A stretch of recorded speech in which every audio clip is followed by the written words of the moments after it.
Apa sih itu sel? Sel pertama kali ditemukan oleh ilmuwan asal Inggris yang bernama Robert Hooke. Pada saat itu, Hooke mengamati sel gabus pada dinding sel tumbuhan yang sudah mati dengan menggunakan mikroskop sederhana.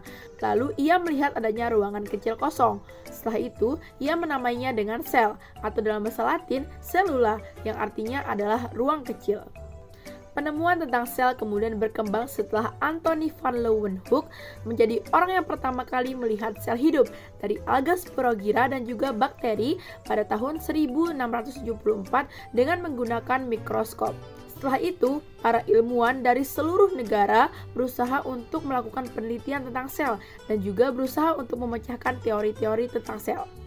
Dari banyaknya teori-teori yang telah ditemukan oleh beberapa ilmuwan, disimpulkan dalam beberapa hal berikut. Yang pertama adalah seluruh makhluk hidup terdiri atas sel-sel.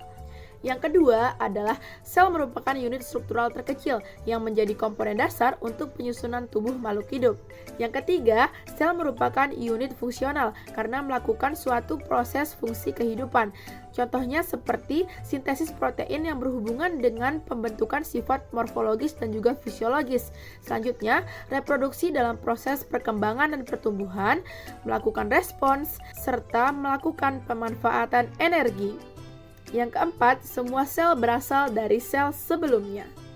Yang kelima, sel merupakan unit hereditas karena mampu mewariskan sifat genetik dari satu generasi ke generasi berikutnya. Selanjutnya, penjelasan tentang organel beserta dengan fungsinya. Baik, di sini saya akan menjelaskan organel-organel sel beserta fungsinya. Yang pertama, yaitu ada membran sel atau membran plasma, yaitu lapisan tipis yang mengelilingi sel, mengatur keluar masuknya zat dari dan ke dalam sel, serta melindungi komponen sel. Kemudian yang kedua ada nukleus atau inti sel, yaitu pusat kendali sel yang berisi DNA, mengatur pertumbuhan, perkembangan, dan reproduksi sel. Kemudian yang ketiga ada sitoplasma, yaitu cairan kental di dalam sel yang mengisi ruang antara nukleus dan membran sel, dan juga menjadi tempat berlangsungnya reaksi metabolisme. Kemudian yang keempat ada ribosom, yaitu struktur kecil yang tersebar di sitoplasma atau melekat pada RE kasar yang berfungsi sebagai tempat sintesis protein.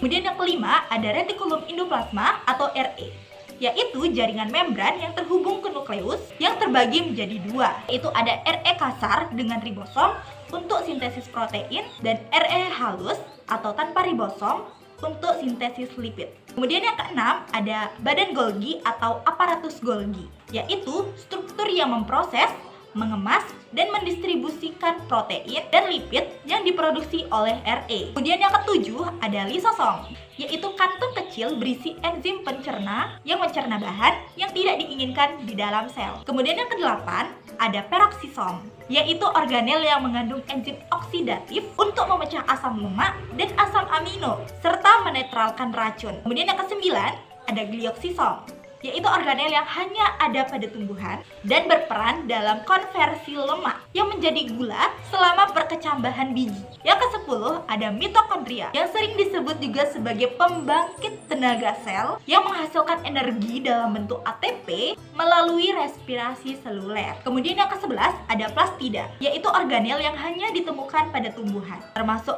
kloroplas yang menjadi tempat fotosintesis, kromoplas yang mengandung pigmen, dan leukoplas sebagai penyimpanan zat.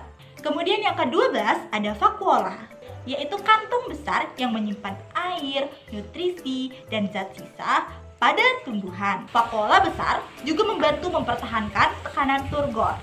Organel yang ke-13 adalah sentrosom atau sentriol, yaitu merupakan struktur yang terlibat dalam pembelahan sel, terutama dalam pembentukan gelendong mitosis. Organel yang ke-14 adalah sitoskeleton, yaitu jaringan serat protein yang memberikan dukungan struktural, menjaga bentuk sel, dan juga memfasilitasi pergerakan sel. Yang ke-15 atau yang terakhir adalah dinding sel, yaitu lapisan kuat di luar sel seperti tumbuhan, fungi, dan juga bakteri yang memberikan perlindungan dan juga dukungan struktural. Secara struktur terdapat dua tipe sel, yaitu sel prokariotik dan juga sel eukariotik. Setiap makhluk hidup pasti memiliki salah satu dari tipe sel tersebut. Organisme yang memiliki sel prokariotik yaitu Archaeobacteria, Eubacteria, dan juga Cyanobacteria. Sedangkan organisme yang memiliki sel eukariotik yaitu Protista, fungi atau jamur, animalia atau hewan, dan juga plantae atau tumbuhan. Yang pertama, sel prokariotik. Prokariotik dalam bahasa Yunani, pro artinya sebelum dan juga karyon artinya inti. Sel prokariotik merupakan sel yang belum memiliki nukleus atau tidak memiliki membran inti yang nantinya akan memisahkan materi genetik atau DNA yang berada di inti sel dengan bagian sel lainnya. Materi genetik atau DNA pada sel prokariotik ini terlihat dikonsentrasikan pada suatu tempat yang diberi nama nukleoid. Sel prokariotik ini memiliki DNA sirkuler atau plasmid dan juga memiliki sejumlah ribosom yang digunakan untuk sintesis protein dan juga memiliki membran plasma yang digunakan untuk membatasi sel. Yang terakhir memiliki dinding sel yang berada pada bagian luar membran plasma berbentuk kapsul yang mirip dengan gel. Sebagian dari sel prokariotik atau sel bakteri ini terdiri dari organel perlekatan berupa pili dan juga organel pergerakan berupa flagela. Pada umumnya, ukuran dari sel prokariotik ini sekitar 0,1 sampai 1,0 mikrometer. Yang kedua adalah sel eukariotik. Dalam bahasa Yunani, eu berarti sebenarnya dan juga karyon artinya inti. Sel eukariotik merupakan sel yang memiliki nukleus yang sebenarnya atau materi genetik atau DNA yang dibungkus oleh membran inti. Pada sitoplasma atau daerah antara nukleus dan juga membran sel terdapat sebuah medium semi cair yang biasanya disebut dengan sitosol dan organel-organel lainnya yang tidak terdapat pada sel prokariotik. Sel eukariotik ini umumnya berdiameter sekitar 10 sampai 100 mikrometer. Yang ketiga adalah perbedaan antara sel eukariotik dan juga sel prokariotik. Yang pertama dilihat dari inti selnya. Sel eukariotik memiliki inti yang dilapisi oleh membran, sedangkan sel prokariotik tidak memiliki inti, namun materi genetiknya tersebar di seluruh sitoplasma. Yang kedua dalam segi ukuran, sel eukariotik memiliki diameter yang umumnya sekitar 10 sampai 100 mikrometer, sedangkan sel prokariotik memiliki diameter yang umumnya itu antara 0,1 sampai 1,0 mikrometer. Selanjutnya, dalam hal organel, sel eukariotik memiliki organel yang terikat oleh membran. Contohnya adalah mitokondria, retikulum endoplasma, dan yang ketiga adalah badan Golgi. Sedangkan sel prokariotik tidak memiliki organel yang terkait atau terikat oleh membran. Yang keempat dilihat dari dinding selnya. Sel eukariotik contohnya adalah tumbuhan, dinding selnya terbuat dari selulosa atau kitin.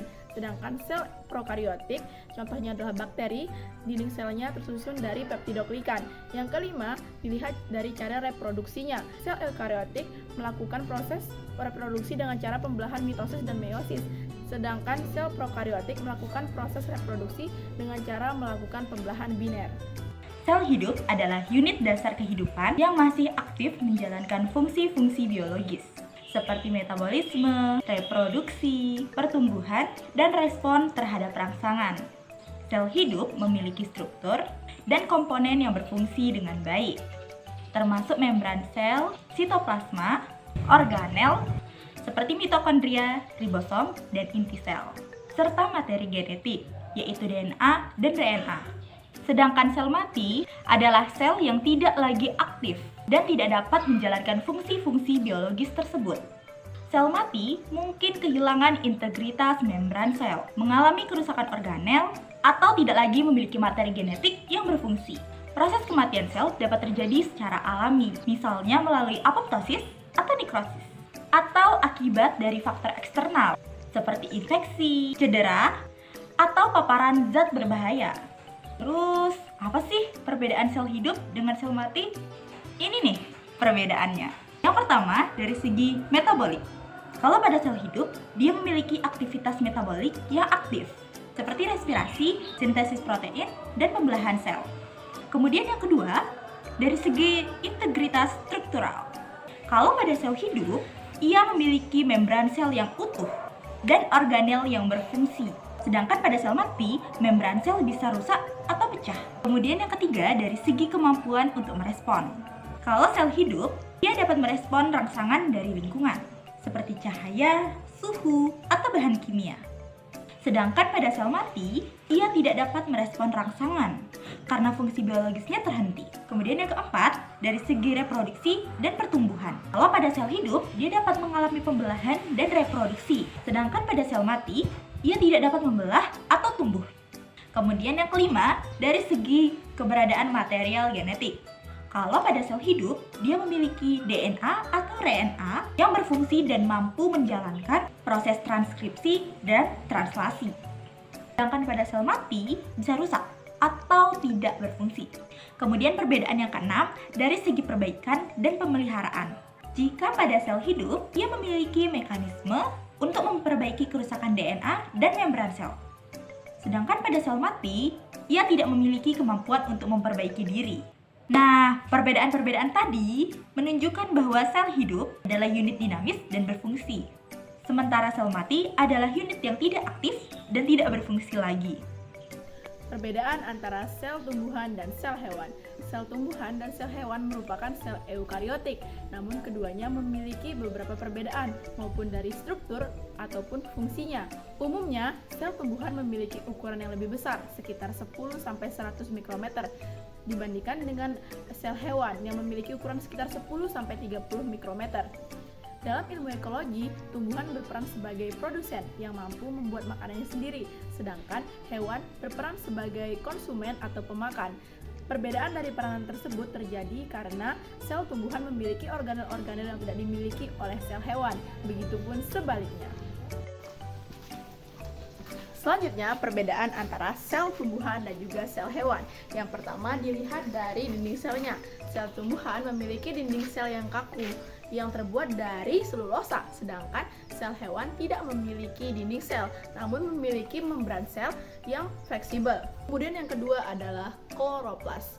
Sel tumbuhan memiliki kloroplas yang di dalamnya memiliki klorofil yang digunakan untuk membantu proses fotosintesis, sedangkan sel hewan tidak memiliki kloroplas. Yang ketiga adalah vakuola. Sel tumbuhan memiliki vakuola yang besar yang digunakan untuk menyimpan air, nutrisi, dan zat sisa. Sedangkan sel hewan memiliki vakuola yang lebih kecil ataupun tidak memiliki vakuola sama sekali. Yang keempat adalah bentuk sel. Sel tumbuhan memiliki bentuk yang umumnya itu kotak ataupun persegi panjang dikarenakan dinding selnya yang kaku. Sedangkan sel hewan memiliki bentuk yang lebih bervariasi dan juga fleksibel. Di sini kami telah membuat miniatur sel tumbuhan dan sel hewan. Bisa dilihat di video berikut ini.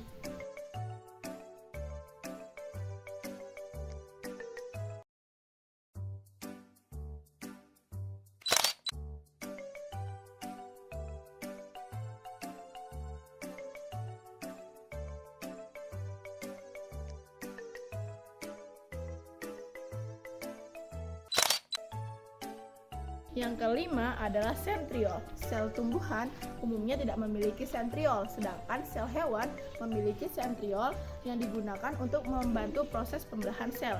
Yang keenam adalah plastida. Sel tumbuhan memiliki plastida seperti kloroplas yang digunakan untuk penyimpanan dan juga proses sintesis makanan. Yang ketujuh atau yang terakhir adalah lisosom. Sel tumbuhan jarang memiliki lisosom, sedangkan sel hewan memiliki lisosom yang digunakan untuk membantu proses pencernaan intraseluler.